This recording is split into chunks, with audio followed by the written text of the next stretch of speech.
नमस्कार.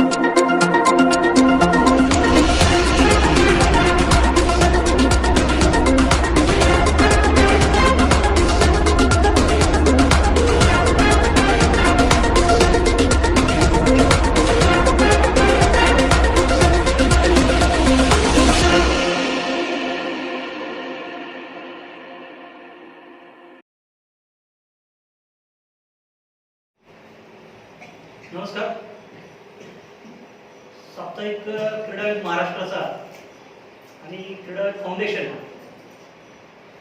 या संस्थेच्या माध्यमातून आज महाराष्ट्रातील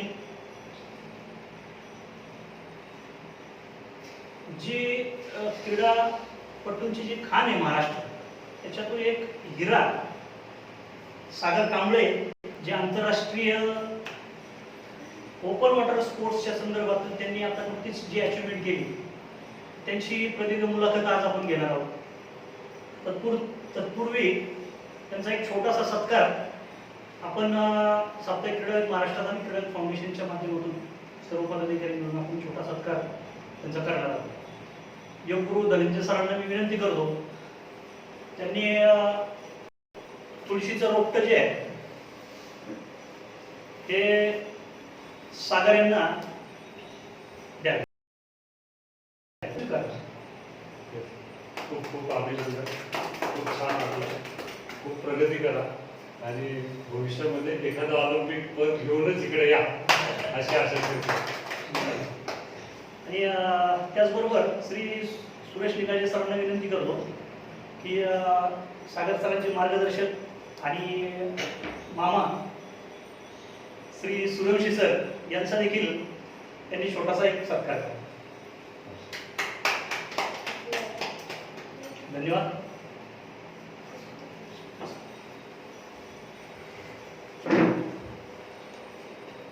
साप्ताहिक क्रीडाविद महाराष्ट्राचा या वृत्तपत्राअंतर्गत वेगवेगळ्या खेळाडूंची मुलाखत आपण घेत असतो.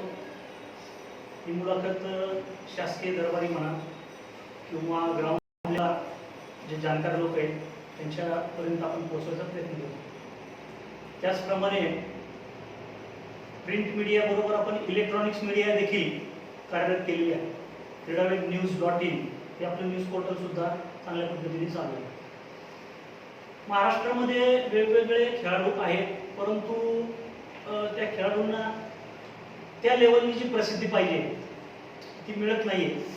आणि आमचा गेली 15 वर्षापासून तोच एक आम्ही क्रीडाच उचललेला आहे की अशा खेळाडूंना त्या माध्यमातून प्रसिद्धी मिळावी आणि भारत देशाचं नाव ऑलिम्पिक आणि जागतिक स्तरावरती लवकरात लवकर कशा पद्धतीने आणि वेगवेगळ्या स्पोर्ट्समध्ये कसे पोहोचेल याच्यासाठी आमचा हा छोटासा एक प्रयत्न. तर आज श्री सागर कांबळे यांनी नुकतेच मला वाटतं 21 जून 2022 रोजी इंग्लिश खाडी आपण म्हणतो त्याला, इंग्लिश चॅनल, जो इंग्लंड ते फ्रान्स या माध्यमातून ओपन वॉटर जी स्पर्धा असते त्या स्पर्धेमध्ये त्यांनी चांगली कामगिरी केली आहे. त्या संदर्भामध्ये ही जी स्पर्धा आहे, हा जो खेळ किंवा हा क्रीडा प्रकार जो आहे हा खूप चांगल्या पद्धतीने लोकांना जावा, समजून जावा किंवा लोकांपर्यंत पोहोचावा या माध्यमातून ही छोटीशी मुलाखत आपण ठेवलेली आहे. तर डायरेक्टली आपण सागर सर आणि मार्गदर्शक सर जे आहेत सूर्यवंशी सर, ते सुद्धा प्रॅक्टिकली सागर यांच्या स्पर्धेला वेळोवेळी उपलब्ध असतात. त्यांना सुद्धा त्या पर्टिक्युलर क्रीडा प्रकारचा थरार त्यांनी अनुभवलेला आहे. त्यामुळे आपण डायरेक्ट सागर यांच्याबरोबर चर्चा करूया. सागर सर, आपलं संपूर्ण नाव सांगा. माझं नाव सागर किशोर कांबळे. ओके. आता आपलं वय किती आहे? माझं 25 वय. 25 वय आहे. या 25 वयामध्ये जागतिक स्तरावरती खूप चांगल्या पद्धतीने आपण नावलौकिक केलेलं आहे. तर त्या नावलौकिकासाठी मी पुन्हा एकदा साप्ताहिक क्रीडाविद महाराष्ट्राच्या परिवारातर्फे आणि क्रीडाविद फाउंडेशनतर्फे आपले हार्दिक शुभेच्छा देतो. आणि पुढचे जे काय आपले वर्कआउट आहे, भविष्यामध्ये तुम्ही आता टार्गेट ठेवलेलं आहे तर त्या टार्गेटपर्यंत आपण नक्की पोहोचावे अशी एक सदिच्छा व्यक्त करतो. बरं, आता घरची आपली परिस्थिती कशी? त्याची मिडल क्लास आहे, बरोबर बाबांचं स्नॅक्स सेंटरचं शॉप आहे ओके. आणि आई हाऊस वाईफ आहे. राहण्यासाठी आपण कार्यावळीत आहे. आणि आई वडिलांचा व्यवसाय काय म्हणतो? बाबांचं स्नॅक्स सेंटर Snack center. आणि आई हाऊस वाईफ. आणि आपलं शिक्षण किती झालं सर? माझं ग्रॅज्युएशन झालं आहे सायकोलॉजीमध्ये. ओके. म्हणजे क्रीडा प्रकाराबरोबर शिक्षण सुद्धा तुम्ही कमी नाही कुठे, त्याची बरोबर जोड तुम्ही सांभाळलेली आहात. आता महत्त्वाचा विषय की आता तुमची हेल्थ जबरदस्त वाटते, तर लहानपणी तुमची तब्येत कशी होती? लहानपणीचा विचार केला म्हणजे 10वीच्या बिफोर जर विचार केला तर तब्येत आपली कशा पद्धतीने होती? म्हणजे स्ट्रॉंग होते किंवा काय वाटत होतं तुमच्या तब्येतीबद्दल? किंवा मी आज इंटरनॅशनलचा 25 वर्षापर्यंत होऊ शकतो खेळाडू, असं काय वाटत होतं का? त्यावेळेची एक भावना काय होती? नाही, तेव्हा एवढी हेल्थ नव्हती, म्हणजे थोडंफार वेट वगैरे फॅट वगैरे होतं बॉडीवर. ओके. आणि प्रॉपर गायडन्स नव्हता की कशा प्रकारे जिम वगैरे करायची. ओके. म्हणजे आता जे आपण बघतोय म्हणजे आताची जी म्हणजे बॉडी आहे बरोबर. तेव्हा एवढे नव्हते काय फिटनेस वगैरे ते. म्हणजे योग्य मार्गदर्शन, योग्य व्यायाम हा मिळालेला नाही. हां. बरं, आता जो तुम्ही स्पोर्ट्स खेळताय, ओपन वॉटर स्पोर्ट्स, तर त्या पर्टिक्युलर खेळाच्या संदर्भातली गोडी कशी निर्माण झाली आणि कोणत्या कारणामुळे ती गोडी निर्माण झाली? म्हणजे बरेचसे स्पोर्ट्स आहेत आपण पाहतो, परंतु तुम्हाला हा स्पोर्ट्स का बाबा आवडला? की स्विमिंग म्हणण्यापेक्षा त्यातल्या त्या स्विमिंगमध्ये तुम्ही हे प्रकार का निवडला? ओपन वॉटर स्पोर्ट्स हा जो आहे तो का निवडला? आधी मी फुल स्विमिंगच करायचो, जे आपलं पाण्यामध्ये आपण जो ओपन हे आहे ना तलाव म्हणजे किंवा स्विमिंग टँक मध्ये जे 50, 100, 200 इव्हेंट करायचो. पण 2011 साली माझी पहिल्यांदा भेट अमोल अडाव सरांशी झाली. अमोल अडाव, आपले गुरुवर यायचे. आपले त्यांनी 2011 मध्ये इंग्लिश चॅनल ते करायला चालले होते. ओके. तर तेव्हा माझी रत्नागिरीला त्यांची भेट झाली. तेव्हा मी पहिल्यांदा ओपन वॉटरचा इव्हेंट करायला जातो. ओके. तर तो कुठे होता? रत्नागिरीला ते पण करायला आले इव्हेंट आणि ते त्याच वर्षी इंग्लिश खाली पोहायला जाणार होते 2011. 2011. ओके. तर तेव्हा मला कळालं की इंग्लिश खालीचा एक इव्हेंट असतो, कारण आम्हाला माहिती नव्हतं पूल स्विमिंग सोडून दुसरं कुठली माहिती event नव्हतं. माहिती नव्हते काहीच. तर मग सरांची भेट झाली आणि पिंपरी चिंचवडचे होते असल्यामुळे आमची ओळख लगेच झाली. ओळख लगेच झाली.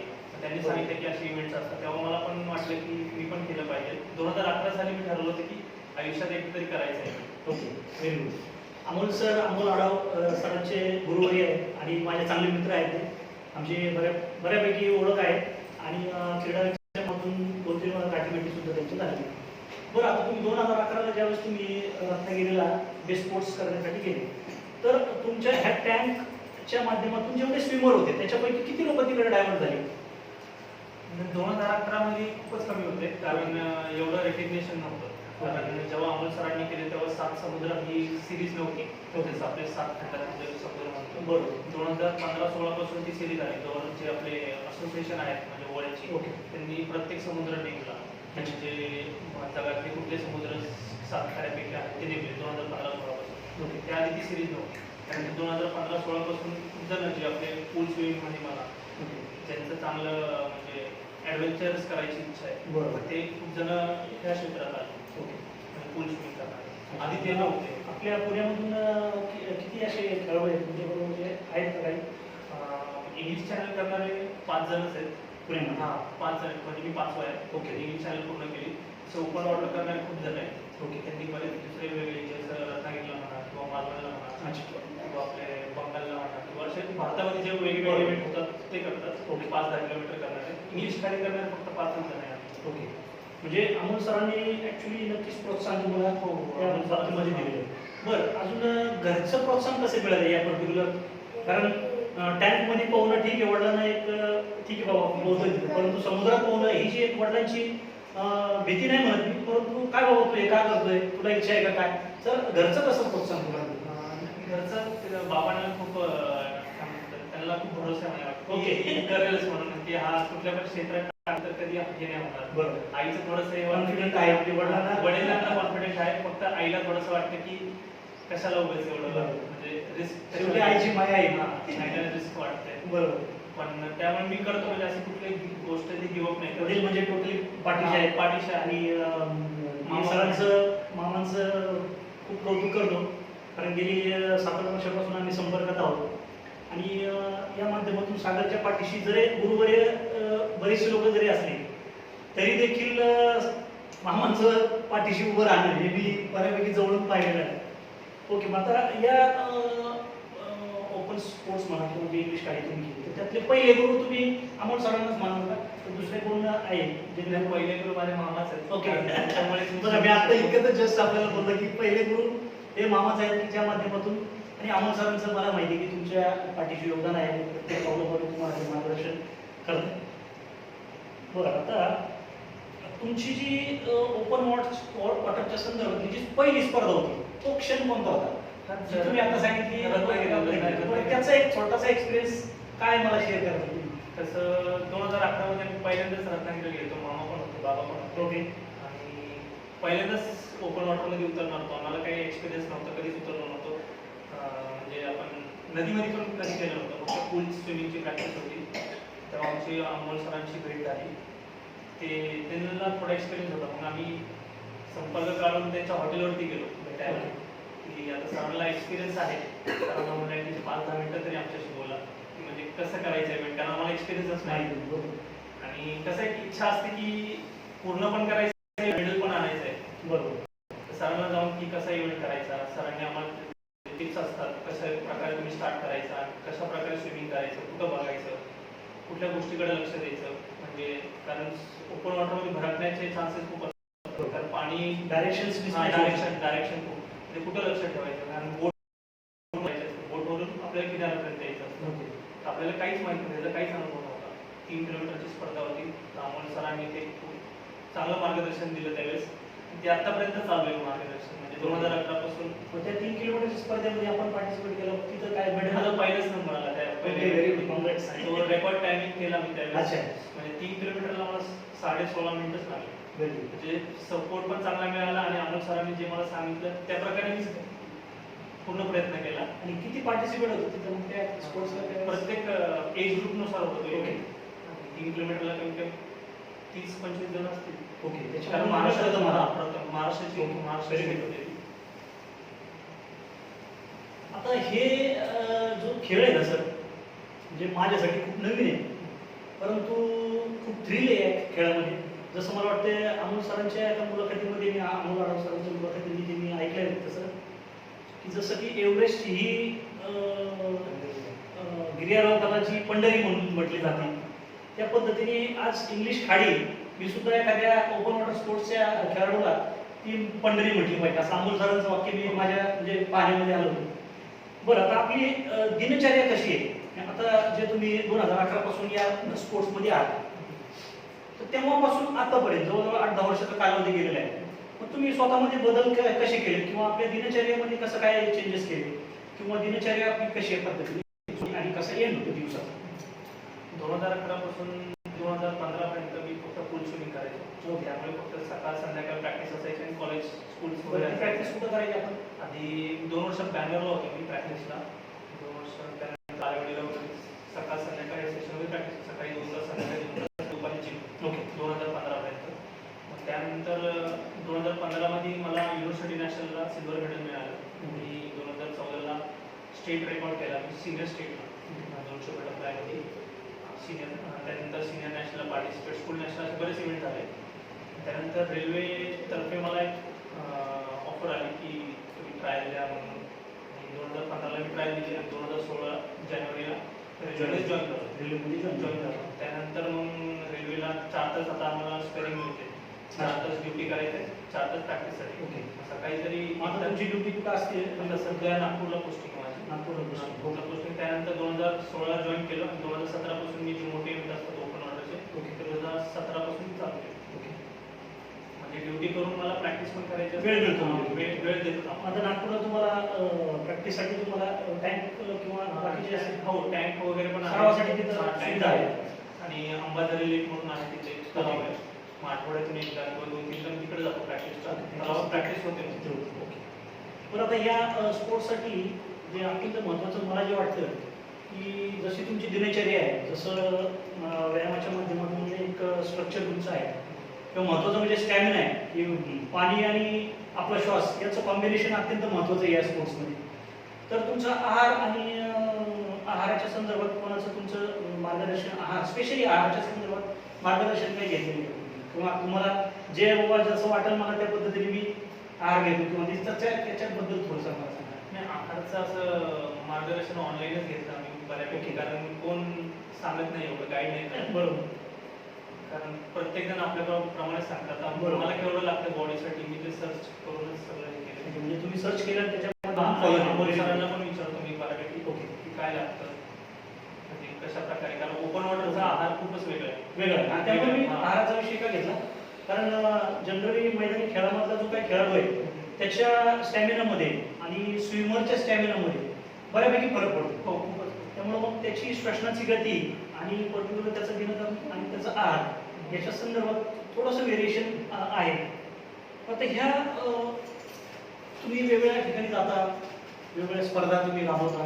मला वाटतं तुमचा बायोडाटा मला मिळाला, त्याच्यामध्ये 3 ते 4 पानं तुमच्या ऑलरेडी मेडल्सनी भरलेली आहेत. तर याचं जे अर्थार्जन आहे म्हणजे आर्थिक खर्च जो आहे, जसे की आपली परिस्थिती एकदम खूप चांगली आहे असंही म्हणता येत नाही, परंतु अर्थार्जन कशा पद्धतीने मग आपण करताय, जेणेकरून जसं 2011 पासून तुम्ही सुरुवात केली आणि आज इंग्लिश खाडी आपण जे म्हणतो तुम्ही सर केली, तर हा संपूर्ण जो प्रवास आहे याला अर्थार्जन कशा पद्धतीने आपल्याला मिळतो? आर्थिक मदत 2011 पासून तर सगळं खर्च बाबांनीच केलं. आता पण करतात ते मध्ये मध्ये जर मला लागतं, कारण आता रेल्वेमध्ये असल्यामुळे पेमेंट तर आपला, कारण मोस्टली माझं न्यूट्रिशन वगैरे ह्याच्यावरतीच खर्च होतो, बरोबर. डाएटवरती. कारण स्विमिंग आलं तर आपल्याला जिमकडे पण लक्ष द्यायला बरोबर. लागतं. जिम, आपलं प्रोटीन पावडर किंवा म्हणजे बरोबर. सप्लिमेंट वगैरे, आणि अंडे वगैरे तर खूप 12 रोज अंडे, आणि नॉनव्हेज तर रोजच लागतं संध्याकाळी, कारण मेंटेन करायची पूर्ण बॉडी. बरोबर. कारण बरोबर. आता इंग्लिश खाली पूर्ण करायचं म्हणजे तुमच्या बॉडीवर फॅट पाहिजे, बरोबर. कारण थंड बरोबर. उन्हामध्ये. बरोबर. त्यासाठी तुम्हाला म्हणजे असं उपाशी पोट राहून चालणार नाही चालणार. बरोबर. तर त्यासाठी मग मी स्वतः पण करायचो आणि बाबा पण मला बरोबर. अत्यंत महत्त्वाचा पॉईंट आहे की जसं बॉडी बिल्डरला फॅट्स नकोय किंवा मार्शल आर्टच्या एखाद्या खेळाडूला फॅट्स नकोय, परंतु तुम्हाला थोडं फॅट्सचं प्रमाण असणं गरजेचं आहे, जेणेकरून पाण्यामध्ये उतरल्यानंतर जो थंडावा आहे पाण्याचा तो डायरेक्ट बोन्सवर इफेक्ट नाही हो. त्यामुळे शरीराला थोडंसं वरती फॅट्स असणं गरजेचं आहे आणि त्या माध्यमातून तुम्ही आहार तुमचा तुम्ही मेंटेन केलेला. एक अविस्मरणीय क्षण कोणता आहे 2011 पासून ते आतापर्यंत? तर हा तर आहेच तुमचा, नक्कीच आहे की आज जे तुम्ही इंग्लिश खाडी सर केली तो तर आहेच. इंग्लिश खाडी सोडून एखादा अविस्मरणीय क्षण कोणता आहे? 2014 मध्ये जेव्हा मी सिनियर स्टेट रेकॉर्ड केला 200 बटरफ्लायमध्ये. कुठे केला होता? ठाण्यामध्ये. म्हणजे प्रॅक्टिस वगैरे चांगली होती. मी तेव्हा बँगलोरला होतो, 2 महिने बँगलोरला होतो तेव्हा. पण असं वाटलं नव्हतं की स्टेट रेकॉर्ड होईल. मी फक्त माझ्या परफॉर्मन्सवरती लक्ष दिलं. तोच एक चांगला इव्हेंट आहे मला. ओके, काँग्रेस. आता मला ओपन वॉटर स्पोर्ट्स जो आहे त्याच्याबद्दल टेक्निकली माहिती द्या पुढे, की ओपन वॉटर स्पोर्ट्स म्हणजे काय, की त्याचे असोसिएशन्स कशा पद्धतीने काम करतात, फेडरेशन्स कशा पद्धतीने काम करतात, किंवा जागतिक पातळीवरती या खेळाला मान्यता कधीपासून आहे मला असं टेक्निकली जे साऊंड आहे या क्रीडा प्रकाराचे ओपन वॉटर स्पोर्ट्सच्या संदर्भात ते थोडं मला कळलं. ओपन वॉटर खूप वर्षापासून चालू आहे हा गेम. जसं आपण इंग्लिश चॅनल म्हणलं तर 1875 मध्ये पहिला जो स्विम केला तो मॅथ्यू वेबनी केला. त्यांनी ब्रेस्टस्ट्रोकमध्ये हा स्विमिंग केला 1875 मध्ये इंग्लिश खाडी. पण आता जर आपण 2015 पासून बघितलं तर जी 7 ओशन सिरीज म्हणून आहे तर ते त्यांनी सगळे नेमलेत 7 खंडामधून की कुठला इव्हेंट करायचा, की जसं म्हणलं आपण इंग्लिश खाडी आहे जो UK मध्ये आहे, आणि हवाई चॅनल आहे जो अमेरिकेमध्ये आहे. अजून एक त्यांनी चॅनल दिला कॅटलिना चॅनल, तो पण एक US मध्ये आहे. साऊथ आफ्रिका खंडाला त्यांनी कुठलाच इव्हेंट दिला नाही, आणि अशा खंडातून एक तुझगुरू स्टेट म्हणून जापानमध्ये आहे, आणि ऑस्ट्रेलिया खंडातून एक कुक स्टेट म्हणून आहे. जसे असे 7 इव्हेंट आहेत ते असोसिएशनने नेमलेले आहेत. तर आपल्याला ह्या इव्हेंटमध्ये जायचं असेल किंवा करायचं असेल कुठले, म्हणजे असं आपण जर नॉर्मल पूल स्विमिंग करतोय तो असा डायरेक्ट तो इव्हेंट नाही करायला जाऊ शकत. ओके, त्यासाठी आपल्याला भारतामध्ये ॲटलिस्ट 30 ते 35 किलोमीटरचा इव्हेंट करायला लागला. तर आपल्या जवळ म्हणजे क्वालिफाय सिस्टीम तशा पद्धतीने क्वालिफाय सिस्टीम आहे. ओके. आणि आपल्या भारतामध्ये आपल्याला ॲटलिस्ट 30 ते 35 किलोमीटरचा इव्हेंट करायला लागेल. अच्छा. तर आपल्या इथं धरमतर टू गेटवे आहे, जसं अलिबाग टू त्याच्या स्पर्धा होतात. ते स्पर्धा सोलो इव्हेंट आहे. ओके. म्हणजे महाराष्ट्र असोसिएशन स्विमिंगचे आहे ते कंडक्ट करतात. आणि बरेच इव्हेंट आहेत जे 20-25 किलोमीटरचे आहेत. आणि जसं 81 किलोमीटरची बंगालची खाडी आहे ती रेस आहे. ओके. ते जरी आपण इव्हेंट पार्टिसिपेट केला तर आपल्याला ह्या सगळे जे 7 खाड्या आहेत त्याला आपल्याला क्वालिफाय मिळू शकतं. मिळू शकतं. म्हणजे भारत लेवलला आपल्याला पहिलं त्याच्यात हा, भारत तुम्ही आता सांगितलं 35 किलोमीटर म्हणा 81 किलोमीटर त्याच्यामध्ये तुम्हाला क्वालिफाय होऊन आफ्टर आपण ह्या सिलेक्शन 35 किलोमीटर आणि 81 किलोमीटर खाडीसाठी पण तुम्हाला 5-10 किलोमीटरचे इव्हेंट करायला सुरुवात तिथूनच हा, तुमची. हा. हा, बरोबर. बरं आता याला साहसी क्रीडा प्रकार म्हणून आपल्याकडे शासनाची मान्यता आहे हो का? आता सध्या झाले त्याला कधी मिळाली वगैरे काय नाही आधीपासूनच आहे. आधीपासून म्हणजे आधीपासून साहसी क्रीडा प्रकार जसे हो. पद्धतीने आहे तेव्हापासून या स्पोर्ट्सला सुद्धा साहसी क्रीडा. त्याची मान्यता आहे. आता या क्रीडा प्रकाराला शासनाच्या माध्यमातून आपल्याकडे काय केलं होतं? काय मदत होती म्हणण्यापेक्षा कशा पद्धतीने सपोर्ट शासनाचा आपल्याला या क्रीडा प्रकारासाठी मिळतो? शासनाकडून आता सध्या तर मदत नाहीये. फक्त शासनातर्फे पुरस्कार देतात. ओके. साहसी क्रीडा प्रकार शिवछत्रपती पुरस्कार आहे ओके. आणि केंद्रातर्फे तेनसिंग वगैरे पुरस्कार आहे. हे दोन पुरस्कार दोन पुरस्कार आहेत. पर्टिक्युलर स्पोर्ट्स पर्टिक्युलर स्पोर्ट्सला आहे. मिळतो. तुम्ही ओपन वॉटरमध्ये करा ओके. हा पुरस्कार मिळतो. म्हणजे आता आधी कसं होतं 4-5 वर्षापूर्वी कसं तुम्ही स्विमिंग गेम आणि ओपन वॉटरचा मिळून एकच पुरस्कार देतो. ओके. पण आता गव्हर्नमेंटनी साहसी क्रीडा प्रकार हा वेगळा बरोबर, पुरस्कार वेगळा काढला आहे. बरोबर. आणि स्विमिंग जे आहे नॉर्मल त्याचा वेगळा पुरस्कार आहे. ओके. आणि आता ऑलिम्पिक मध्ये याचे चान्सेस कसे आहेत किंवा याच्या डेमॉन्स्ट्रेशन वगैरे काय झालेले का? मागील ऑलिम्पिकमध्ये म्हणा किंवा त्याच्या 2016च्या रिओ ऑलिम्पिकमध्ये म्हणा किंवा भविष्यामध्ये या खेळाला ऑलिम्पिकपर्यंत जाण्याची कशी संधी आहे? ऑलिम्पिकचं 30-35 किलोमीटरचा इव्हेंट नाही आहे. 5 ते 10 किलोमीटरचा इव्हेंट Already- ओपन वॉटरमध्ये करतात ते. आहे ओपन Already वॉटरमध्ये आता आहे. आहे. 2008 पासून 8 पासून आहे. 8 पासून घेतलं आहे. आणि त्याला तुम्हाला वर्ल्ड चॅम्पियनशिप खेळायला लागते. फिनाचे जे फेडरेशनचे जे इव्हेंट असतात त्यामध्ये तुम्हाला क्वालिफाय टायमिंग करायला लागतं. World federation. हां वर्ल्ड त्यावर तुम्हाला ऑलिम्पिकला जातात. ओके.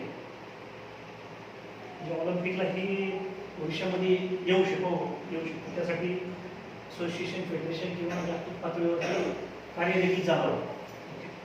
आता स्पेशली थोडंसं मला डिटेलमध्ये सांगा तुमच्या इंग्लिश चॅनल इंग्लिश खाडीच्या संदर्भातला अनुभव. म्हणजे सिलेक्शनच्या प्रोसेसपासून क्वालिफाईंगच्या प्रोसेसपासून तुम्ही कम्प्लिशनची जी प्रोसेस आहे हे संपूर्ण मला टेक्निकल ऐकायची इच्छा आहे. टेक्निकल याचा अर्थ तुमचं सिलेक्शन कसं झालं, क्वालिफाय कसे झाले, आफ्टर दॅट कसे पोचले, त्याच्यासाठी लागणारं फंडिंग कशा पद्धतीने आला, बरं तिथले पोचल्यानंतर मला एक संपूर्ण तुमची एक मालिका मला ऐकवा इंग्लिश खाडीच्या संदर्भात. तर 2011 पासून तर आम्ही 5-10 किलोमीटरचे इव्हेंट करत होतो. ओके. पण हे कसे इंग्लिश खाडी करणं म्हणजे 21 माईल आहे म्हणजे 34-35 किलोमीटर. बरं. तर हे कधीच केलं नाही आम्ही. बरोबर. त्यासाठी आपल्याला भारतामध्ये इव्हेंट करायचं होतं. 2017 पासून माझं चालू झालं की करायचं म्हणून. तर अमोल सरांनी खूप मार्गदर्शन केलं मला त्यासाठी. तर अमोल सरांनी की मी कॅपेबल आहे का नाही इव्हेंट करण्यासाठी. कारण 5-10 किलोमीटरचे इव्हेंट आरामात 1.5-2 तासामध्ये होऊन जातं. हा 10 तास करू शकतो का स्विमिंग. 2017 मध्ये आम्ही सर्वात प्रथम सरांनी माझी पूलमध्ये प्रॅक्टिस घेतली की 8 तासाचं सेशन घेतलं. 8 तासाची पूलमध्ये पहिले प्रॅक्टिस घेतली सरांनी की 8 तास हा कंटिन्यू स्विमिंग करू शकतोय का. तर इव्हेंटला 10 तास लागणार. तुम्ही जर पूलमध्ये 8 तास केले तर 10 तास आरामात होईल इव्हेंटचे करू शकतो. बरोबर. सरांनी माझी 1-2 महिन्या आधी प्रॅक्टिस घेतली 8 तासाचं सेशन. त्यानंतर आम्ही अप्लाय केला महाराष्ट्रातर्फे जो धरमतर टू अलिबाग धरमतर जो आहे Dharamtar to gate of India 35 किलोमीटरचा इव्हेंट आहे. बरोबर. तर तो सर्वप्रथम आम्ही इव्हेंट केला तो. पण त्या इव्हेंटची स्पेशालिटी अशी आहे की तो रात्री इव्हेंट चालू होतो. रात्री ओटी भरती चालू होती त्याची. ओके. तर रात्री तो 2:45 वाजता आम्ही चालू केला आणि गेट ऑफ इंडियाला 11-11:15 पर्यंत तो आम्ही फिनिश केला. तो मला पूर्ण त्या इव्हेंट करायला 7 तास 45 मिनिटं लागले होते. तर एक कॉन्फिडन्स आला की करू शकतो हा इव्हेंट. का भारतात केलाय हा लॉंग स्विमिंग एवढं मोठं 8 तासाचं केले इव्हेंटनी. तर त्यानंतर आम्ही लगेच मार्चमध्ये हा इव्हेंट जानेवारीमध्ये केला आम्ही. त्यानंतर मार्चमध्ये आम्ही थंड पाण्यात आता एक चॅलेंजिंग होतं की स्विमिंग करू शकतो. पाण्यामध्ये स्विमिंग करणं आणि थंड पाण्यामध्ये स्विमिंग करणं हा वेगळं. सरांनी सजेशन दिलं की साऊथ आफ्रिकेला एक इव्हेंट आहे कारण ते अटलांटिक ओशन असल्यामुळे सर म्हणजे की आपण तो इव्हेंट करू, आपल्याला इंग्लिश खालीसाठी ते चांगलं होईल, कारण इंग्लिश चॅनल ते ध्येय होतंच आमचं सगळं. तर त्याआधी कुठला इव्हेंट करायचा, तर साऊथ आफ्रिकेला आम्ही डॉगलेट म्हणून एक इव्हेंट आहे 18 किलोमीटरचा. ओके. तो तिथं 11 डिग्री टेम्परेचर होतं, पण इंग्लिश चॅनलपेक्षा खूप कमी आहे, पण एक्सपिरियन्ससाठी खूप चांगलं आहे. ओके. तर आम्ही तिथं 2 इव्हेंट केले, 8 किलोमीटरचा आणि 18 किलोमीटरचा इव्हेंट केला. ओके. तर तो 8 किलोमीटरचा इव्हेंट करायला मला 2 तास 12 मिनिटं लागले. आणि डॉगलेग टफ इव्हेंट आहे खूप, कारण जसं केपटाऊन सिटी आहे, हा इव्हेंट केपटाऊन सिटीमध्ये होतो. ओके. केपटाऊन सिटीपासून चालू करतो तर रॉबिन आयलंड. रॉबिन आयलंड एक मध्ये बेट आहे, ओके. म्हणजे जसं आपलं नेल्सन मंडेला आहे, अच्छा. त्याला तिथं जेल होतं, त्या जेलमध्ये होतं. ओके. रॉबिन आयलंडपासून चालू करायचं, बेटपाशी जायचं. 18 किलोमीटर तो प्रवास. हां, म्हणजे इथून चालू करायचं, ह्या बेटपर्यंत जायचं. ह्या बेटचं अंतर फक्त 8 किलोमीटर. ओके. तिथे इथं उभं राहायचं, हात दाखवायचा, परत स्विमिंग चालू करायचं. अच्छा. म्हणजे हा डॉग लेग शेप, बरोबर. म्हणजे कुत्र्याच्या पायाचा. बरोबर. पण पाणी एवढं थंड आहे की तुम्ही एकदा बाहेर पडले बरोबर. की तुम्हाला परत परत आता टेम्परेचर मेंटेन हां, करणं खूप अवघड होतं. अवघड आहे. त्यामध्ये मला क्रॅम्पचा खूप त्रास झाला, अच्छा. पायाला खूप क्रॅम्प बरोबर. झाला. तरी सरांनी माझ्या करून घेतला, मी पण गिव्ह नाही केलं. ओके. तो पूर्ण इव्हेंट करायला मला 6 तास 38 मिनिटं लागले पूर्ण. ओके. पण 11 डिग्रीमध्ये पहिल्यांदाच मी स्विम केलं, तर खूपच टफ होता हा इव्हेंट. बरोबर. पण हा इव्हेंट पूर्ण झाल्यानंतर अजूनही कॉन्फिडन्स आला की थंड पाणी होऊ शकतो. बरोबर. आणि मोठ्या स्विमिंगचा तर अनुभव होताच की 8 तासाचा, पण त्याच्यावरती अजून नव्हता अनुभव. बरोबर. त्यानंतर आम्ही इंग्लिश चॅनलला अप्लाय केला, पण आम्हाला काही डेट मिळाली नाही लगेच, कारण जगभरातून खूपच वेटिंग असते इव्हेंटसाठी. बरोबर. आणि बुकिंग करत असतात, त्यामुळे आता ही आपण वर्षामधून किती वेळा होती? ही फक्त कसं आहे structure आहे? वर्षातून फक्त 3 महिनेच असतो तिथं इव्हेंट. ओके. कारण जून पासून Season सीझन आता तिथला समर सीझन चालू आहे. ओके. त्यामुळे 3 महिनेच तो इव्हेंट असतो. अच्छा. कारण इतर वेळेस तिथलं टेम्परेचर खूप लो होतं, ओके. 5-6 डिग्री. ते त्यांच्या मार्फत आपल्याला इन्व्हिटेशन येतं, आपण हे ऑलरेडी हां, अप्लाय करतो अप्लाय करतो की आम्ही हे केलं इव्हेंट असं. मग ते तुम्हाला सांगतात की ह्या या तारखेला डेट आहे, तुम्हाला पाहिजे असेल तर घ्या. ओके. आम्हाला तरी मिळाले नाही 2019, ओके. कारण हे 2017 मध्ये आम्ही बघतो, 2018 फुल झाले.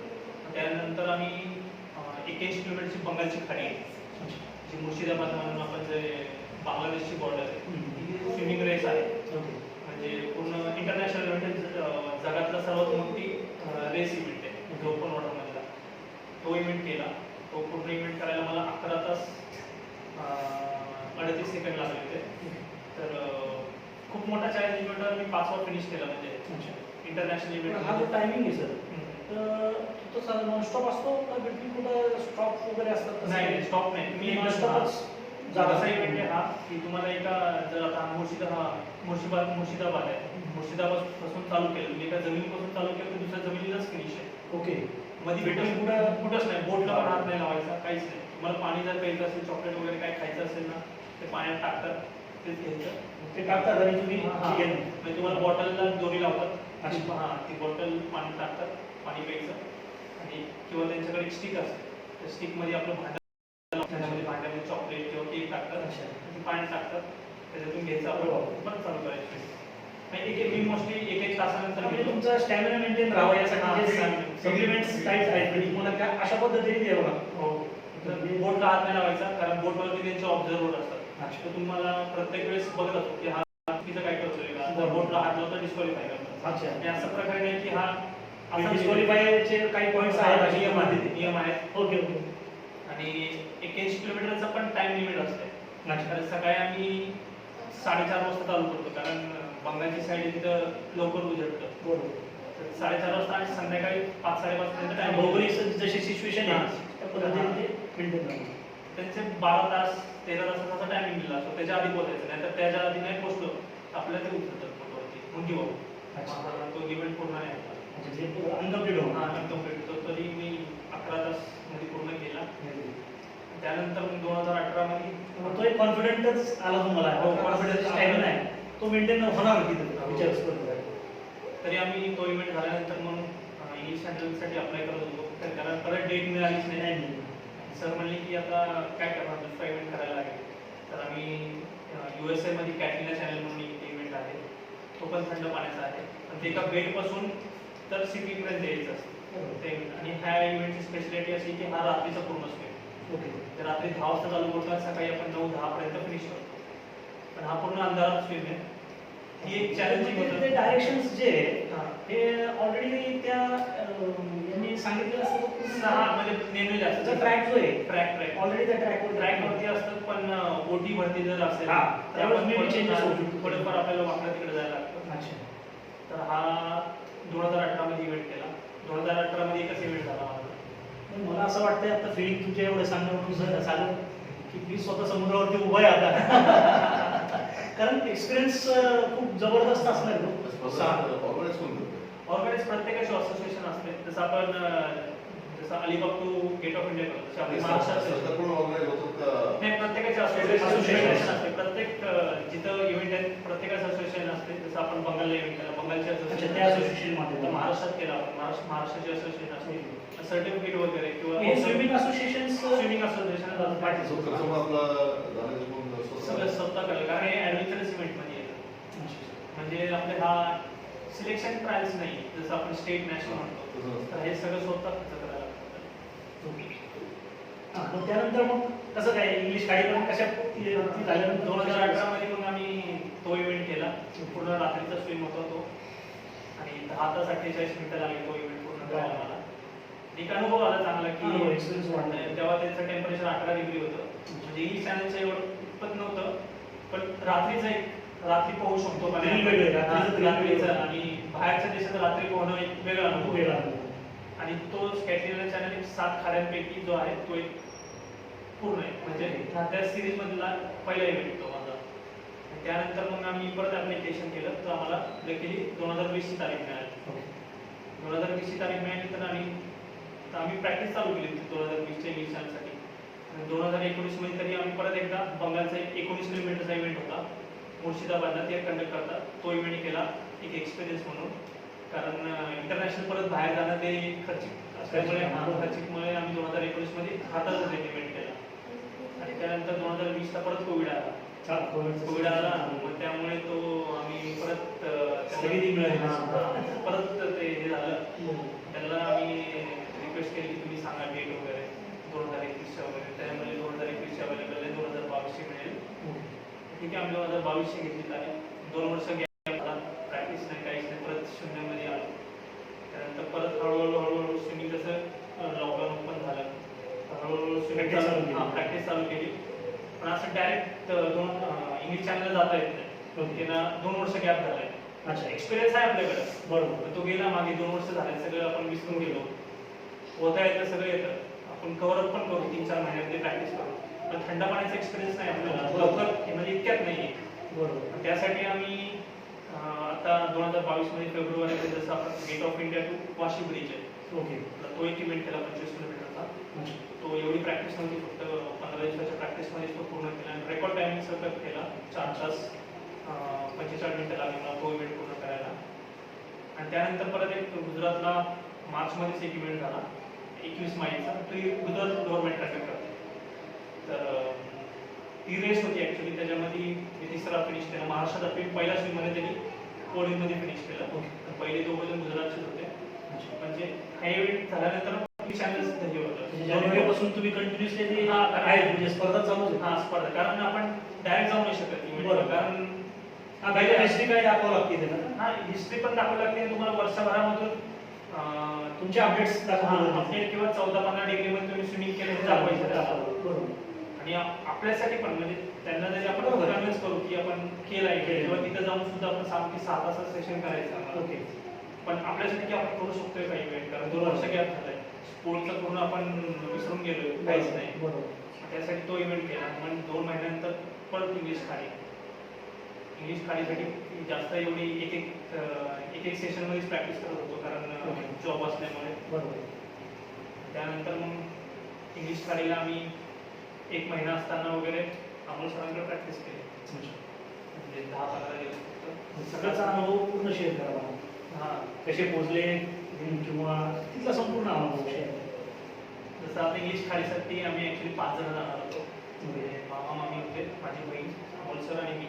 आम्ही सगळ्यांनी अप्लाय केलं, सगळं लेटर वगैरे आमचं सगळं आलं. पण आम्ही सगळ्यांनी 5 जणांनी विजासाठी अप्लाय केला, पण आमच्या कोणाचा विजा नाही आला, माझा सोडून. ओके. फक्त माझा एकट्याचाच विजा आला. आणि आणि शेवटच्या दिवशी जसं आमची फ्लाईट तिकट 7 तारखेला होती, 7 जूनला, आणि इव्हेंट होता 20-22 ह्या रेंजमध्ये. आम्ही सर म्हणजे तू जा पुढे, आमचं जर इव्हेंटच्या आधी जरी आलं तरी आम्ही येऊन तरी येऊ. हां, मी तिकडे गेलो, एकटाच गेलो. पहिल्यांदाच मी विदेशामध्ये पहिल्यांदा ट्रॅव्हल केलं, कारण माहीतच नव्हतं. कारण जेवढे इव्हेंट केले मी तर अमोल सरांच्या मार्गदर्शनाखाली केले. मग बोटवरती ते प्रत्येक माझ्याबरोबर होते की आहे कोणतरी, आणि सरांना सगळ्या गोष्टी माहिती माझ्याबद्दल की कोच कसं असतं, म्हणजे स्टुडंटला कसं गुरुच आहेत ना. हां, म्हणजे काही जरी निगेटिव्ह झालं माझ्यामध्ये तर सर प्रत्येक वेळेस गाईड करायचं की मला स्विमिंग नसेल होत तरी प्रत्येक वेळेस काय खायला द्यायचं की तुला बूस्ट झालं पाहिजे, प्रत्येक वेळेस मार्गदर्शन. आणि ह्यावेळेस ते काहीच नव्हतं माझ्याकडे. मी एकटाच गेलो तिथं, आणि मेन म्हणजे तिथं मला वातावरण सूट करायचं, कारण आपल्या इथं मे जून मध्ये खूप गर्मी होती. तिकडे जाऊन डायरेक्ट थंड पाण्यामध्ये खूपच म्हणजे आपली जी जो आपली थंडी तिकडचा तो उन्हाळा टोटल विरोधाभास आहे. खूप वेगळं. तिथं जेव्हा मी गेलो तेव्हा 14-15 डिग्री टेम्परेचर होतं पहिले. मग कसं आता वाट नाही बघू शकत की सरच येणार आहेत. त्यासाठी मी स्वतःची मनाची तयारी केली की सर आले नाही आले की आपल्याला इव्हेंट पूर्ण करायचं आहे, एकटं करायलाच लागणार सगळं. लढायचं म्हटल्यावर लढायचंच आहे आपल्याला. मग त्यानंतर मग मी तिथंच जेवढे आता बाहेरचे होते जे लोक स्विमिंग करायला येतात बीचवरती त्यांच्याशीच बोलायचो मी की असं असं आहे. मी त्यांना माझी सिच्युएशन सांगायचो की असं झालंय, आमचं व्हिसा नाही आलाय, की माझ्या इव्हेंटसाठी कोण हेल्प करेल का मला. तर मग मी प्रत्येक ठिकाणी असं जायचं. तर 2-3 दिवस प्रॅक्टिस केली. तर मी असंच एका हॉटेलमध्ये इंडियन रेस्टॉरंटमध्ये जेवायला गेलो. तिथं लकीली मला एक इंडियन लेडी मिळाली जी स्विमिंग करायला जुलैमध्ये स्विमिंग करणार होती आता. तिला सांगितली माहिती, ती सुद्धा इंग्लिश शाळेत इंग्लिश शाळेसाठी झाली. तिला लकीली, आणि ते योगायोग झाला आमचा. तर मी तिला सांगितलं माझी सिच्युएशन. ती म्हणली की मी येईल तुला हेल्प करेल इव्हेंटला. तर मग मी एक महाराष्ट्रामध्ये नाही, ती तेलंगणाची होती. तेलंगणाच्या होत्या. तर ते सांगितलं की मी येईल म्हणून. मग मी तरी मला प्रॅक्टिसवरती पण लक्ष द्यायचं होतं. तर मी 2 तासाचं सेशन म्हणा, 6 तासाचं सेशन म्हणा, 4 तासाचं सेशन म्हणा, मी स्वतः एकटी प्रॅक्टिस केली तिथं. त्यानंतर मग त्यांना मी रिक्वेस्ट केली की या म्हणून. ते एक मला स्ट्रॉंग पॉईंट झालं की बॅटिंगला आहे. कारण तिकडच्या बोटवाल्यांना सांगा, पायलट लोकांना आम्ही इन्फॉर्म केलं की आमचा कोणच नाही सोबत, तरी ते म्हणले की आम्ही तुम्हाला गाईड करू. पण आपण त्यांच्यावर एवढं डिपेंड नाही राहू शकत, कारण जे मदत मला इंडियनकडून मिळेल ती त्यांच्याकडून नाही मिळणार. कारण मला स्विमिंग करताना जी आपली भाषा आहे काय असेल ते इंडियन माणूस आपल्याला समजेल, दुसरं कोणी नाही समजू शकणार. तर मी त्यांना रिक्वेस्ट केली की या म्हणून. त्यांनी पण खूप चांगल्या प्रकारे मला मदत केली. तेच खूप म्हणजे त्यांचं काय नाव? श्यामला बोली. श्यामला बोली म्हणून आहे. त्यामध्ये देवच आहे. म्हणजे आज कसं होतं, भारत देश सोडून बाहेर गेलेला खेळाडू आणि अचानक आपल्याच जवळचं कोणतरी मिळणं हा एक योगायोग म्हणण्यापेक्षा आता त्यांनी त्याला देवाची सूपमध्ये दिली. त्यानंतर मग आम्ही 21 तारीख हा दिवस फायनल केला, कारण आपण कुठल्याही दिवशी जाऊ नाही शकत इव्हेंट करायला. मोठी भरती किंवा वेदर म्हणा. मी ज्या दिवशी इव्हेंट केलं 21 जून ते 2-3 दिवस आधी पाऊस पडला होता. त्यामुळे कसं वातावरण खूप थंड झालं होतं आणि वारं वगैरे खूपच होतं. 21 जून हा तिकडच्या लोकांनी पण सांगितलं की चांगला दिवस, आणि कसं वर्षातला सर्वात मोठा दिवस असतो 21 दिवस. तर आम्ही त्या दिवशी 8 बोटी निघल्या होत्या. 8 बोटी म्हणजे माझी जी बोट पकडून 7 बोटी होत्या. म्हणजे काही जण सिंगल स्विमिंग करतो आणि काही जण रिले मध्ये करतात. रिले म्हणजे एक जण स्विमिंग करणार, एक तास पडतो बोटवरती येणार, दुसरा माणूस परत पाण्यामध्ये जाणार. 4-5-6 जण मिळून करत होतो. आम्ही 4-5 जण एकटे स्विमिंग करत होतो. तर इंग्लंडचं जे बेट आहे तिथं शेक्सपियर बीच म्हणून आहे. त्या बेटपासून आम्ही सकाळी 5:45ला चालू केलं इव्हेंट, आणि संध्याकाळी फ्रान्स 7:30-8 पर्यंत आम्ही फिनिश केलं. स्विमिंग हे 34 किलोमीटरचं डिस्टन्स आहे, स्ट्रेट डिस्टन्स. आणि पूर्ण मला टोटल डिस्टन्स ओटी भरतीमुळे मला 57 किलोमीटर झालं. कारण मला स्ट्रेट डिस्टन्स स्ट्रेट डिस्टन्स मिळालंच नाही मला. आणि मी डायव्हर्शन झाले. डायव्हर्शन खूप झालं. मॅप पण आहे आपल्याकडं. म्हणजे असं इथनं सुरुवात केली असं जायचं ना, याला काय इथून सुरुवात केली मग असा आला, असं स्विमिंग करून परत इथं गेलं. हे सगळं वेदरच्या चेंजेस ओटी भरती होती, सगळं डिपेंड असतं सगळं. आणि इंग्लंड टू फ्रान्स हे जगातलं सर्वात बिझिएस्ट म्हणजे आपण म्हणतो शिपिंग. 2 देशामधलं सगळं ट्रॅव्हलिंग. मोठ्या बोट असल्यामुळे पाणी खूप होतं. त्यामुळे स्विमर्सला खूप त्रास होतो. म्हणजे बोट मध्ये बसल्याने त्रास एवढा नाही होत, पण स्विमर्सला खूप त्रास होतो. जसं मी चालू केलं सकाळी 4:45ला हा इव्हेंट.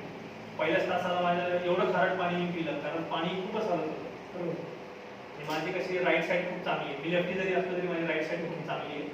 त्यामुळे मी राईट साईडकडे बघत राहतात आणि लेफ्ट साईडने एवढं वारा धरत येत होतं की मी बोटकडे जातो. अच्छा. बोट मी राईट साईडला ठेवली होती. ओके. तर खूप पाणी पिलं तर 1 तासामध्येच माझं खूप डिहायड्रेशन झालं. म्हणजे खूपच उलट्या वगैरे झाल्या. एका तासामध्ये पाण्यामध्येच खूप उलट्या झाल्या. त्या 4-5 तास मी स्ट्रगल केलं तो तसंच. आणि त्यांनी त्याच परिस्थितीमध्ये त्याच एक तासाला मी पाणी वगैरे पित होतो. ज्यूस वगैरे देत होते मला. जेल्स असतात, एनर्जी जेल्स वगैरे, चॉकलेट्स वगैरे दिले. 4-4.5 तासपर्यंत झालं. स्ट्रगल केला मी बरोबर चांगल्या स्पीडमध्ये कमीत कमी 20-22 किलोमीटर कव्हर केलं. 20-22 कव्हर केलं. मिडल ऑफ द आपण जे म्हणतो आपण बरोबर सगळीकडे पाणीच पाणी.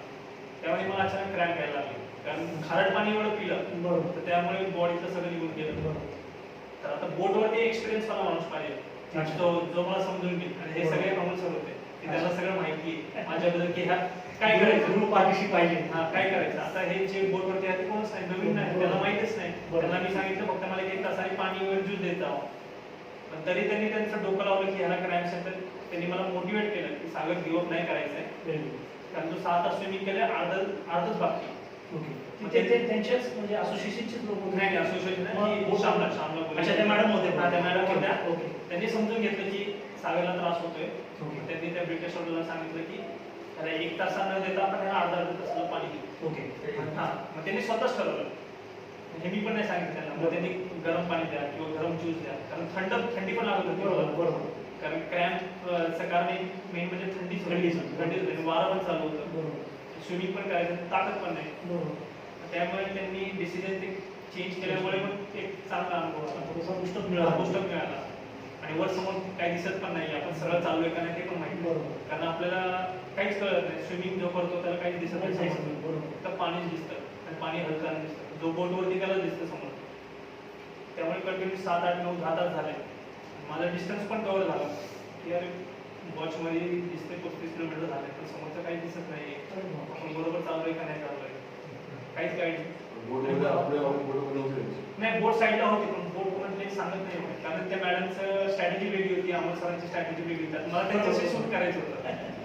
अमोल सर कशा मला प्रत्येक वेळेस गाईड करायचे. सागर कमाल 10 किलोमीटर राहिले, एनर्जी स्टोअर करून ठेव, शेवटचे 5 किलोमीटरला फास्ट करायचे.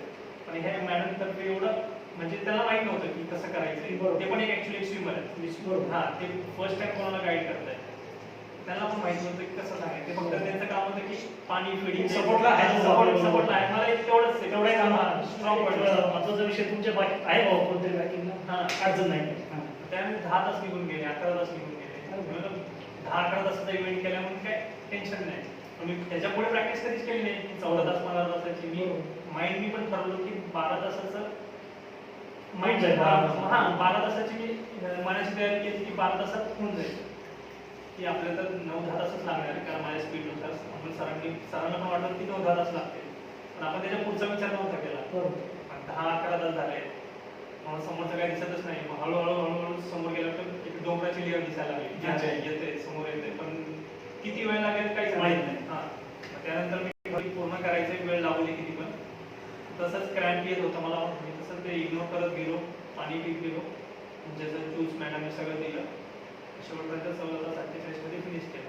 त्यामध्ये मला मध्ये जेलीफिश वगैरे खूप डिस्प्ले पाण्यामध्ये स्विम करत होते पण एवढा त्रास नाही झाला. पण बॉडी वगैरे खूप टॅन झाली माझी, काळ वगैरे खूप पडलं होते. आणि 14:48 मध्ये फिनिश केलं. म्हणजे मी 14:48 म्हणजे तुम्ही ते पूर्ण म्हणजे टोटल 15 तासच म्हणा. भौगोलिक जर रचना चेंज नसती झाली तर मला मे बी तुम्ही थोडं अजून कमी वेळामध्ये पोहोचू शकले. 10 तासामध्ये झालं कम्प्लीट स्पीड. ओके. आता याला तुम्हाला ड्रेस कोड काय असतो? नॉर्मल कॉस्ट्यूम असते टी शर्टची. ओके. कॅप आणि गॉगल तर काहीच नाही करायचं. आणि तुम्ही पाण्यामध्ये उतरताना पेट्रोलियम जेली लावू शकता बॉडीला. तुम्हाला कुठं लागू नये म्हणजे पाण्यामध्ये त्रास वगैरे पेट्रोलियम जेली तेवढं लावू शकता. जबरदस्त खराब एक आम्हाला सुद्धा अनुभव मिळाला तुमच्या माध्यमातून. मग कम्प्लीट केल्यानंतर मग तिथलं कसा एक अनुभव कसा कम्प्लीट केल्यानंतर मी जसं फिनिश केलं परत त्यांना हात दाखवला. त्यांचं एक खुशी तर होतीच पण बॉडी एवढी पेन करत होती माझी. कारण पहिल्यांदा मी 14.5 तास पोहलोय. त्यानंतर मला परत बोटमध्ये जायचं कारण फ्रान्स हे बॉर्डरवरती परत ती बोट येऊन येते. ती बोट कमीत कमी 1 किलोमीटर लांबच थांबते तुमच्यापासून. बॉर्डरच्या म्हणजे किनाऱ्यापासून. बरोबर. मग त्यांची छोटी बोट असते ती छोटी बोट काढतात, कारण मोठ्या बोटला परवानगी नाही, कारण दगड एवढे मोठे असतात किनाऱ्यावरती, त्याने मोठी बोट फुटायचे चान्सेस असतात. ती छोटी बोट काढतात. ती छोटी बोट शेवटी येते तुमच्या बरोबर सोबत, पण ती बोट पण कमीत कमी 100 मीटर अलीकडेच थांबते, अच्छा. कारण ती पूर्ण बाहेर नाही येऊ शकत. बरं. मला एकट्यालाच बाहेर यायचं असतं. हात दाखवायचं, तिथं असोसिएशनचे लोक येतात, ते तुम्हाला चेक करतात की हा नी बरोबर फिनिश केलंय का. बरोबर. कारण मी ड्रायपासून चालू केलं होतं, ती जमीन सुकी जमिनीपासून चालू केलं होतं, की मला सुकी जमिनीपर्यंतच जायचंय, अच्छा. कुठलाच ह्युमन रेकॉर्ड्स नाही घ्यायचे. ओके. पूर्ण जमीन तिथं चेक करतात, मी केल्यामध्ये फोटो वगैरे काढतात, टाइम करतात, परत हात दाखवायचे, सायरन मारतात, परत मला पाणीचा, परत मग स्विमिंग करत त्या बोटवरती जायचं, मग त्यातून मोठ्या बोटमध्ये घेऊन जातात. आपल्या असोसिएशन लोक नसतात का कुठले तिकडे? आपले इंडियनचे नाही, इंडियनचे नसतात, आपल्याला नंतर अचिव्हमेंट झाल्यानंतर हे संपूर्ण ऑर्गनाइज त्यांची टीम संपूर्ण सगळी प्रत्येकाच्या सेफ्टी प्रिकॉशनसाठी मेडिकल किंवा डॉक्टर्स वगैरे काय असतात का तिथे? नाही, बोटमध्येच पायलट वगैरे त्यांचे जे ऑब्झर्वर असतात ना, त्यांच्याकडे सगळं असतं. ओके. तर तुम्हाला असं वाटलं की नाही करू आता, जसं मला क्रॅम्प आला, हा गिव्ह करायचं असेल एखाद्याला हा म्हणजे तुमचं मला जसा क्रॅम्प आलाय, जो ऑब्झर्वर प्रत्येक विषयी येतात, चेक करतात त्याला काय होतंय, काय झालंय का, चेक करतात. असं झालं तर तुम्ही सांगू शकता, हात वरती करायचं, तुम्ही मला उत्तर दिलं बोटवरती गिव्ह करू शकता. गिव्ह करू शकता, पण मी नाही केलं तसं. त्या मॅडमनी चांगला सपोर्ट केला. एक चांगला अनुभव सुद्धा तुम्हाला मिळाला की जेणेकरून 14 तासाचा स्टॅमिना आज म्हणजे खूप मोठा अनुभव तुमच्या पाठीशी आलेला आहे. थोडंसं श्वासालाच मला हे व्हायला लागलं की क्षणभर मला असं वाटत होतं की मी सुद्धा समुद्रामध्ये यांच्याबरोबर चाललेलो आहे. एनिवेज पुन्हा एकदा तुमचं अभिनंदन करतो. बरं, आता साधारण खर्च किती आला सर या तुमच्या इंग्लिश गाडीच्या संदर्भात? 9 ते 10 लाख रुपये खर्च आला. किती? 9 ते 10 लाख रुपये. कारण जी बोर्डची फीजच खूप जास्त आहे. अच्छा. असोसिएशनचे वगैरे त्यांची काही फीज किंवा चार्जेस जे काही असतील ते कसं मॅनेज केलं तुम्ही? सगळं स्वतः बाबांनी वगैरे मदत केली. बाबांनी कोणी एखादा देणगीदार म्हणा किंवा कोणी अशी हेल्प केली काय आर्थिक याच्यामध्ये? नाही, कोणी नाही. आम्ही प्रयत्न केले, मध्ये पेपरात पण केले की मदतीसाठी, पण कोणी नाही केलं, स्वतःच केलं. बघा कसं आहे, मी पुन्हा महाराष्ट्रातल्या जनतेला या आपल्या प्लॅटफॉर्मच्या माध्यमातून विनंती करतो की असे होतकरू खेळाडू महाराष्ट्रामध्ये खूप आहेत आणि आर्थिक विषय मी का घेण्याचा प्रयत्न केला की 10 लाख रुपये स्नॅक्सची गाडी चालवत आहेत काका, बरं त्या माध्यमातून 10 लाख रुपये जमवणं आणि वडिलांची जी माया म्हणा किंवा आई वडिलांची जी माया जी बॅकिंगला आहे किंवा माझा मुलगा आज भारताच्या बाहेर जातोय, खेळतोय, तर एखादा जर महाराष्ट्रामध्ये असे कितीतरी करोडपती लोक आहेत, त्यांना मी पुन्हा या माध्यमातून एक आवाहन करतो की अशा खेळाडूंच्या पाठीशी उभं राहावे आणि चांगले खेळाडू घडतील याकडे सर्वांनी थोडंसं आर्थिकच्या माध्यमातून सुद्धा लक्ष द्यावं. बरं, आता सागर, शासनाकडून आपल्याला काय अपेक्षा आहे? तुमच्या तोंडून ऐकायचं मला. एकदम नाजूक प्रश्न आहे तरी सुद्धा काय काय म्हणू शकतो शासनाकडून? काय तुम्हाला काय ऍक्च्युली अपेक्षा आहे शासन? खरं तर अपेक्षा आहे की चांगला रिस्पॉन्स दिला पाहिजे. जसं आधी जरी जर आर्थिक खर्चासाठी जरी मदत नाही केली, कारण मोठा खर्च आहे, शासन पण हे म्हणतील की ॲडव्हेंचरस इव्हेंट आहे, यामध्ये आमचा काय फायदा, म्हणजे कुठला तरी गेम असेल एवढंच की म्हणजे आम्ही इव्हेंट ऑलिम्पिकला मेडल भेटले तर शासनाचं मला देशाचं एक नाव होतं. हां, पण याच्यामधून काय असं तुमचं म्हणणं? तर शासनाचं एवढंच हे आहे की आम्ही जेव्हा भारतातून म्हणजे बाहेर देशातून येतो वगैरे, ॲटलिस्ट तेव्हा तरी त्यांनी मदत केली. हां, ॲटलिस्ट सरकार तरी केला पाहिजे की इव्हेंट करून आलोय, काय आलं. अच्छा, मग तेवढं असोसिएशनचे लोक आले असतील ना? नाही, असोसिएशनचं कोणच नाही आलं, कोणच नाही आलं. कारण एवढंच म्हणणं आहे की खरं तर ह्याच्यामुळे स्पोर्ट्समॅन डिमोटिवेट होऊन जातात. ओके, कारण तुम्ही एवढं नाही, सगळं बरोबर आहे. एवढं करून एक जस्ट पाठीवरची जी थाप असते हां. ती अत्यंत महत्वाची आहे. कारण खर्च वगैरे त्यांचा प्रश्न आहे, आता ते त्यांच्या ह्याच्यामध्ये बसतो का नाही, पण खरं तर त्यांनी मोटिवेट केलं पाहिजे. कारण आम्ही एवढं करून येतो तर कोणीच नसेल भेटायला वगैरे, कोणच हे करत नसेल तर एक डिमोटिवेशन होतं की आपण करायचं का नाही पुढे. तेच अमोल सरांवर बरोबर पण तसंच झालं, त्यामुळे मला खूप वाईट वाटतं त्याच्याबद्दल की माझ्यावर सुधारणा व्हाव्यात हे आमचं सुद्धा मध्ये आमच्या सुद्धा तळमळते आहे आणि असे खूप हिरे आहेत महाराष्ट्रात. त्या माध्यमातून आणि आर्थिक अडचण येतील प्रत्येकाला. चांगल्या खेळाडूला समजा भारताच्या बाहेर जायचं तर नक्कीच अडचण येईल, तर त्या माध्यमातून शासनाच्या माध्यमातून सुद्धा काहीतरी वेगळ्या माध्यमातून म्हणा, शासनाच्या माध्यमातून म्हणा, हेल्प होणं गरजेचं आहे. एक सागर शेवटचा एक प्रश्न विचारतो की आत्ताची जी युवा पिढी आहे, तुम्ही सुद्धा युवकच आहात 25 वर्षाचे, पण तरी सुद्धा आज कॉलेजचं आपण लाईफ बघतोय किंवा लहान मुलांचं तर आपण पाहतोय, तर त्यांना काय तुम्ही संदेश देऊ शकता या स्पोर्ट्सबद्दल म्हणा किंवा पर्टिक्युलर तुमच्या शरीरशास्त्राचं? आणि आज बघा म्हणजे आज आता आपलाच मुलगा बघा मोबाईल हातामध्ये आहे, तर मोबाईल असणं किंवा एक वेगळ्या अँगलने काय संदेश देऊ शकता तुम्ही त्यांना? आता प्रत्येक जण स्पोर्ट्स मध्ये तर नाही जाऊ शकत, पण त्यांनी ऍटलीस्ट फिटनेस कडे तरी लक्ष दिलं येस, पाहिजे. Very good point. Fitness, म्हणजे ऍटलीस्ट अर्धा तास एक तास तरी फिटनेस दिला पाहिजे. तुम्ही स्विमिंग करा किंवा रनिंग करा, हाच माझा संदेश आहे. फिटनेस कडे लक्ष द्या, कारण आता प्रत्येक जण स्पोर्ट्स नाही होऊ शकत काय. बरोबर. प्रत्येक काही जण अभ्यासात हुशार असतील, काही जण स्पोर्ट्स मध्ये असतील, पण त्यांनी स्पोर्ट्स कडे लक्ष दिलं पाहिजे. कारण मी आता बाहेर होतो, युके मध्ये होतो, तेव्हा म्हणजे 57 वर्षाचा एक माणसाने स्विमिंग केलं, तर ते खूपच एक मला मोटिवेट होतं की आपलं वयच काय नाही, 25 वर्ष आहे. बरोबर. तिकडचे लोक 57 वर्ष इंग्लिश चॅनल स्विमिंग करायला जातात. आपले जे 97 98 वर्ष हे अत्यंत महत्त्वाचा पॉईंट आहे. रिटायर होतात आणि आराम करतात. खेळाच्या माध्यमातून व्यायाम होतो. हा, मग ऍटलीस्ट तुम्ही कॉम्पिटिशन जरी नसेल करत, ऍटलीस्ट 15 मिनिटं किंवा अर्धा तास म्हणा स्विमिंग करा किंवा रनिंग करा. काय जे म्हणजे जे फिजिकल ऍक्टिव्हिटीज असतात, हा ग्राउंड इव्हेंट, ते केलं तर तुमचं फिटनेस चांगला राहील. आणि तुम्हाला एक म्हणजे स्पोर्ट्स एक असं क्षेत्र आहे की ते तुम्हाला हारलं ना तर तुम्हाला प्रत्येक वेळेस फुटायची संधी देतो. क्षमता असते त्याची. हा, म्हणजे जसं तुम्ही कुठल्या जरी अभ्यासामध्ये जरी नापास झाले, तुम्हाला असं प्रत्येक वेळेस वाटतं की अरे कशाला उगाच करायचं. पण स्पोर्ट्समध्ये कसं तुम्ही जरी चौथा जरी आले, तिसरा आले, चौथा आले, तरी तुम्हाला प्रत्येक वेळेस म्हणजे तुम्ही हारल्यावर तरी उठायचे. तसं एक माझं म्हणण्याचं आहे की तुम्ही करत राहा काहीतरी ऍक्टिव्हिटी, फिजिकल ऍक्टिव्हिटी केली ना तुम्हाला एक चांगलं मोटिवेशन मिळेल. सर्टिफिकेट मिळू ना मिळू, हा. मी स्वतः सर्टिफिकेट झालं पाहिजे. हा, म्हणजे फिटनेस पाहिजे. बरोबर, हा एक संदेश तुमचा आहे. धन्यवाद. आपण आज वेळ दिला आणि एक छोटीशी चर्चासत्र आपल्या बरोबर झालं. पुन्हा एकदा साप्ताहिक क्रीडा महाराष्ट्राच्या तर्फे आपलं हार्दिक आभार व्यक्त करतो आणि हार्दिक शुभेच्छा देऊन भविष्यासाठी किंवा तुमचे जे काही स्वप्न आहेत या स्पोर्ट्सबद्दल म्हणा किंवा स्पोर्ट्स ऑलिम्पिकला जावं या माध्यमातून ते पूर्ण होईल. बरं, त्याचबरोबर मी थोडंसं मामांकडे वळतो. जसे की तुम्ही तुमच्या शब्दामध्ये सांगितलं की मामा हे गुरुवर्यच आहे, तर मग सूर्यवंशी सर, मी आता मामा नाही म्हणत, सूर्यवंशी सर म्हणून अमोल आपल्या सागरबद्दल काय सांगू? सागर त्याचं आम्हाला- लहानपण तुम्ही संपूर्ण बघितलं, हा. तर त्याबद्दल थोडंसं सांगा. सागर हा वयाचा 8 वर्षाचा असताना आणि माझा मुलगा 6 वर्षाचा होता. या दोघांना मी पिंपरी चिंचवडमध्ये पूल आपल्या पुण्यापेक्षा सर्वात जास्त स्विमिंग पूल पिंपरी चिंचवडमध्ये. ओके. पण इथं मार्गदर्शक मार्गदर्शन किती आहे? नाही किती आहेत आणि मार्गदर्शक किती आहे? मार्गदर्शन नाही. मग आम्ही थोडंसं इथं थेरगावच्या पूलवर निर्मला पूर्व लेवलवरना घेऊन जायचो.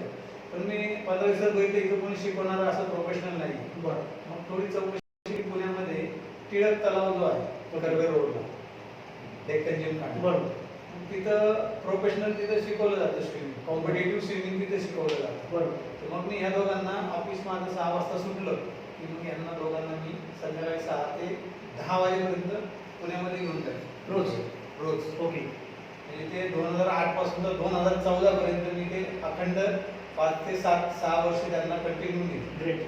तर तिथं गेल्यानंतर माहिती पडली की पुण्यातले पोरं एक नंबर, ह्यांचं जिल्हा पातळीच्या स्पर्धा असल्या की आम्ही उतरलो तर ह्या पोरांचे नंबर नाही आहे पुण्यामध्ये जाऊन सुद्धा. बरोबर. फक्त हे पिंपरी चिंचवडमध्ये आले की हे बाप असायचे पिंपरी चिंचवडमध्ये, ह्यांना सर्व मेडल असायचं.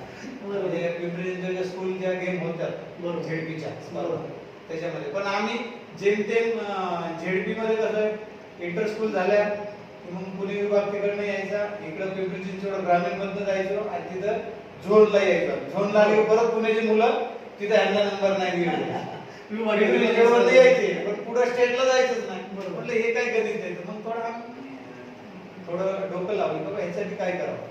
तर पुण्यातली काही जे पोरं मेडल मध्ये असायची ती पोरं ट्रेनिंग बेंगलोरला जायची, रोजगारमध्ये ट्रेनिंग घ्यायची. अच्छा. मग आम्ही पण म्हटलं ह्या दोघांना आता थोडं आपण पण तसं करून बघा. आपण बँगलोरला 3 महिन्यासाठी नेला. 3 महिन्यात तिथे जर प्रॅक्टिस केली तिथे जर तिकडनं आली की मग हे डायरेक्ट स्टेटला त्यांचं सिलेक्शन झालं. ग्रेट. बरं, काय फरक आहे सर आपल्याकडच्या ट्रेनिंग मध्ये आणि आज सर सांगतात ते बँगलोरच्या ट्रेनिंग मध्ये? Something difference is there. काय असं ट्रेनिंग ट्रेनिंग असं आहे की ते विरधवल खाडे आपल्या ऑलिम्पिकला रिप्रेझेंट केले 3 ते 4 वेळा. ओके. त्यांच्या पूलवरती तिथे जे ट्रेनिंग दिलं जातं मोस्टली एशियन गेमसाठी, राष्ट्रकुलसाठी अच्छा. असं त्यांनी हा बॅचेस फरक केलेले आहे. आहे. आणि न्यू कमर बरोबर. म्हटलं तुम्ही त्यांच्या सोबत का होईना तर तिथे तर प्रॅक्टिस करा. बरोबर. त्या हिशोबाने मग आम्ही तिथं Changes. जो कोच आहे त्यांच्या कोच सोबतच पण ह्यांना ज्युनियर मध्ये ठेवलं. बरोबर. तर त्यांना थोडं तिथं मोटिवेशन मिळालं बाबा विरधवल खाडे सोबत आपण प्रॅक्टिस करतोय असं. बरोबर. तर मग तिथे गेल्यानंतर मग डाएट काय असतं, जिम काय असतं, फिजिकल काय करावं लागते, मेंटल ट्रेनिंग ते त्यांना सर्व नॉलेज मिळालं. त्यानंतर 2 वर्ष आम्ही त्यांना तिथे ठेवलं. खर्च केला आम्ही, फॅमिली दुसरं कोणी खर्च केला नाही, फॅमिलीने तो खर्च बेअर केला. आणि नंतर मग तो स्टेटला 2014ला जे ठाण्याला मीट झाली तिथे त्यांनी स्टेटला न्यू मीट रेकॉर्ड केलं 200 मीटर बटरफ्लाय. तर ह्याचा इव्हेंट 200 मीटर बटरफ्लाय तुम्ही पण बघितला ना, कॉम्पिटिशन चालू असली 200 मीटर बटर म्हणलं सर्व लोक ते बटरफ्लाय इव्हेंट ह्याचा बघायला म्हणजे मरायचे एवढे आवर्जून यायचे. एवढं इव्हेंट छान करतो बटरफ्लाय. अच्छा. खूप छान.